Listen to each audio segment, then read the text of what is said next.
Hi friends, நல்ல இம்ப்ரெசிவான sound quality, ரொம்பவே அட்ராக்டிவான design மற்றும் ஸ்மார்ட் வியூ டிஸ்பிளேல விடா பிராண்ட்லேருந்து பீட்ஸ் டியோ அப்படிங்கிற இந்த டிடபிள்யூஎஸ் இயர்பட்ஸ் லான்ச் பண்ணியிருக்காங்க. இந்த வீடியோவில் இதை பற்றி பார்க்கலாம். வாங்க ஆரம்பிக்கலாம். பாக்ஸ் பேக்கேஜிங் பக்காவாக பண்ணியிருக்காங்க. பாக்ஸோட ஃப்ரண்டில் பார்த்தீங்க அப்படின்னா டிடபிள்யூஎஸ் இயர்பட்ஸோட ஃபோட்டோ போட்டிருக்காங்க. பார்க்குறதுக்கு அட்ராக்டிவாக இருக்குது.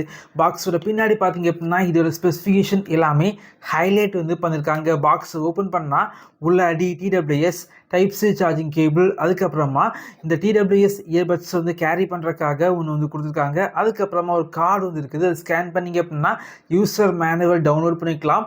வாரண்டி ரெஜிஸ்டர் பண்ணிக்கலாம். சார்ஜிங் கேஸ் பொறுத்த வரைக்கும் ரொம்பவே லைட் வெயிட்டாக, ரொம்பவே காம்பேக்டான டிசைனில் பண்ணியிருக்காங்க. சார்ஜிங் கேஸோட டிசைன் பொறுத்த வரைக்கும் எனக்கு ரொம்பவே பிடிச்சிருக்கு அப்படின்னு சொல்லலாம். இந்த டிடபிள்யூஎஸ் இயர்பட்ஸ் பொறுத்த வரைக்கும் 3 போல்டான கலரில் லான்ச் பண்ணியிருக்காங்க. டிசைன் பொறுத்த வரைக்கும் ரொம்பவே அட்ராக்டிவாக பண்ணியிருக்காங்க. அது மட்டும் இல்லாமல் சார்ஜிங் கேஸில் பார்த்தீங்க அப்படின்னா டைப் சி சார்ஜிங் போர்ட் இருக்கனால 2.5 மணிக்கூரில் சார்ஜிங் கேஸை உங்களால் ஃபுல்லாக சார்ஜ் பண்ணிக்க முடியும். சார்ஜிங் கேஸோட சைடில் பார்த்தீங்க அப்படின்னா ஸ்மார்ட் வியூ டிஸ்பிளே இருக்குது. அதாவது சார்ஜிங் கேஸில் எவ்வளோ சார்ஜ் இருக்குது அதை உங்களால் பார்த்துக்க முடியும்.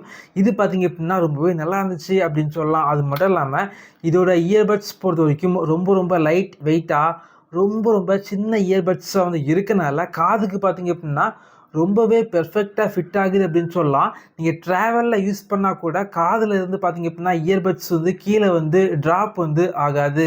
இந்த இயர்பட்ஸில் டிவல் மைக் இருக்குது. கால் பேசும்போது வெளியோட நாய்ஸை ரொம்ப அழகாக கண்ட்ரோல் பண்ணுது அப்படின்னு சொல்லலாம். கால் குவாலிட்டி ரொம்ப கிறிஸ்டல் கிளியராக இருக்குது. இந்த கம்மியான பட்ஜெட் செக்மெண்ட்டுக்கு இந்த அளவுக்கு எதிர்பார்க்கவே இல்லை அப்படின்னு சொல்லலாம். கால் குவாலிட்டி இந்த இயர்பட்ஸில் ரொம்பவே அட்டகாசமாக இருக்குது.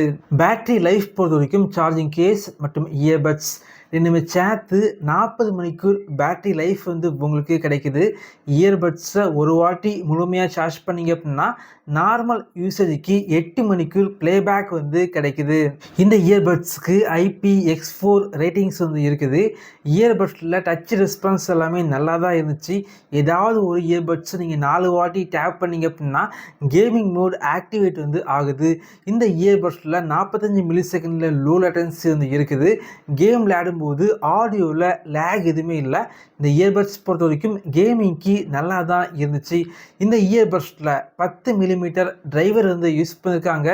டிவல் ஸ்பீக்கர் இருக்குது. சவுண்ட் குவாலிட்டி பொறுத்த வரைக்கும் ரொம்ப இம்ப்ரெசிவாக இருக்குது அப்படின்னு சொல்லலாம். வோக்கல்ஸ் எல்லாமே பார்த்தீங்க அப்படின்னா ரொம்ப கிளியராக இருக்குது. பேஸ் பொறுத்த வரைக்கும் நல்லா என்ஜாய் பண்ணுற அளவுக்கான பேஸ் இருக்குது அப்படின்னு சொல்லலாம். இந்த டிடபிள்யூஎஸ் இயர்பட்ஸ் வெறும் 1000 ரூபாய் பட்ஜெட் செக்மெண்ட்டுக்கு லான்ச் பண்ணியிருக்காங்க. இந்த பட்ஜெட் செக்மெண்ட்டுக்கு ரொம்பவே அட்ராக்டிவான டிசைன் அப்படின்னு சொல்லலாம். அது மட்டும் இல்லாமல் சவுண்ட் குவாலிட்டி ரொம்ப இம்ப்ரெசிவாக இருக்குது. இதே போல் வீடியோஸ் நீங்கள் பார்க்கணும் அப்படின்னா நம்முடைய சேனலை சப்ஸ்கிரைப் பண்ணி உங்களுடைய சப்போர்ட்டை பண்ணுங்கள். Thank you friends. தேங்க்ஸ் ஃபார் வாட்சிங்.